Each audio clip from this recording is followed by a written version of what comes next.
कई लोगों के प्रश्न मिले हैं जिसमें उन्होंने तार्किक प्रश्न किया है कि क्या वाकई में ग्रहों का प्रभाव मनुष्य पर होता है। क्या ग्रह वाकई में मनुष्य के जीवन को प्रभावित करते हैं। क्या ग्रहों के पास इतना समय है कि जो उनका पूजन पाठ कर रहा है उन्हें अच्छा फल दें और जो उन्हें नहीं मान रहा है उन्हें दुष्परिणाम दें, गलत प्रभाव दें। क्या इसी काम के लिए ग्रह बने हैं। उनका कहना है कि अगर आप दान आदि कर देंगे तो ग्रह अच्छे हो जाएंगे, अच्छा प्रभाव देने लगेंगे, और दान आदि जब तक नहीं करोगे तो वो बुरा प्रभाव देंगे। इस बात में कितनी सच्चाई है, ये उनके मन का एक विचार था, तर्क था। बहुत सुंदर तर्क और बहुत सुंदर विचार था। मैं बहुत ज़्यादा ज्ञानी तो नहीं हूँ, लेकिन जितना मेरा अनुभव है, जितना मैंने पाया है, पढ़ा है, अनुभव किया है, उसमें मैंने पाया है कि वाकई में ग्रहों का प्रभाव तो होता है। अब रहा प्रश्न कि अगर हम दान आदि जब तक करेंगे तो क्या वो ग्रह इतने फालतू बैठे हुए हैं कि वो ये देख लेंगे कि हाँ, इस इंसान ने दान कर दिया है, अब मैं इसके ऊपर अच्छा प्रभाव करूं। इस बात में कितनी सच्चाई है, इसको मैंने तर्कसम्मत मेरे विचार से हल करने की कोशिश की कि जो ग्रह का प्रभाव है वो तो संपूर्ण पृथ्वी पर समान तरीके से ही आ रहा है, और उसका जो फोर्स होता है, जो प्रभाव होता है, जो पावर होता है, जो शक्ति होती है, वो हर इंसान पर समान ही है। और दानादि करने के बाद भी उसमें कोई बदलाव नहीं होता है। ना उस ग्रह के पास इतना समय है कि एक एक व्यक्ति को जाकर ऑब्जर्व करे कि आपने दान आदि कर दिया तो मैं आपको अच्छा परिणाम दूं, और इसने दान आदि नहीं किया है तो इसको मैं बुरा दुष्परिणाम दूं। आज साइंस बहुत डेवलप हो गया है और इससे ये जान पाना बहुत आसान है कि आपके पास कौन सा ओरा है, कौन से ग्रह से संबंधित आपके पास ओरा मौजूद है। ये हम साइंस के थ्रू बड़ी आसानी से पता लगा सकते हैं। अब जब किसी ग्रह का प्रभाव दुष्परिणाम के रूप में मिल रहा है तो इसका मतलब ये नहीं है कि वो पर्टिकुलर उस व्यक्ति को ही प्रभावित कर रहा है।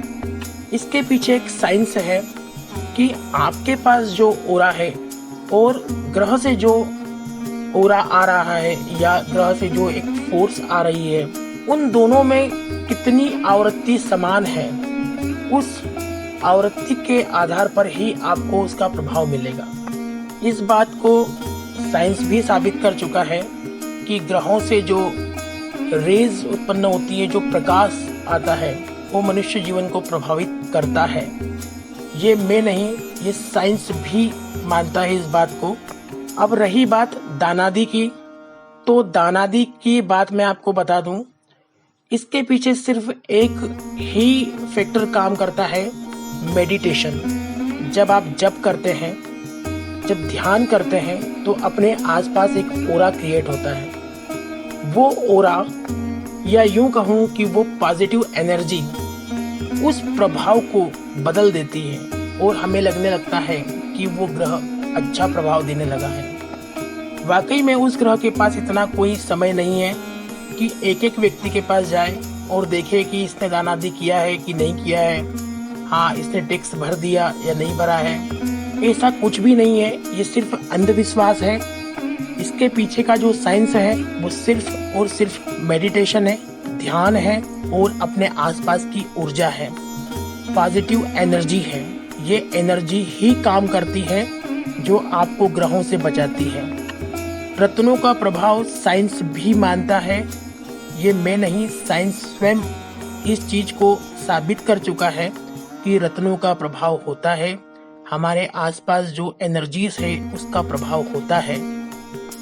जब किसी ध्यान की पुनरावृत्ति होती है, बार बार जब कोई योग, कोई ध्यान किया जाए, तो वो हमारे आसपास एक एनर्जी को जनरेट करता है। यही एनर्जी हमें ग्रहों के सकारात्मक और नकारात्मक प्रभाव दिलवाती है। हमारे आसपास उस आवृत्ति को जनरेट करने के लिए हमारे ग्रंथों में अलग अलग तरह के मंत्रों का उल्लेख है। किस मंत्र को जपने से किस प्रकार की आवृत्ति जनरेट होगी, ये हमारे ऋषि मुनियों ने कई हजार वर्ष पहले ही बता दिया था। गायत्री मंत्र, जिसे आज साइंस बड़ी सफल योग के रूप में मानता है, साइंस भी मानता है कि गायत्री मंत्र का पुनरावृत्ति करने से हमारे आसपास एक एनर्जी जनरेट होती है। बस यही एनर्जी उन ग्रहों के प्रभाव को सुधारती है और हमें लगता है कि ग्रह ठीक हो गया है। कहने का तरीका अलग है, ग्रह ठीक हुआ है या हमारे आसपास की एनर्जी ठीक हुई है, दोनों में समान बात है, सिर्फ समझने और कहने का अंतर है। राधे राधे।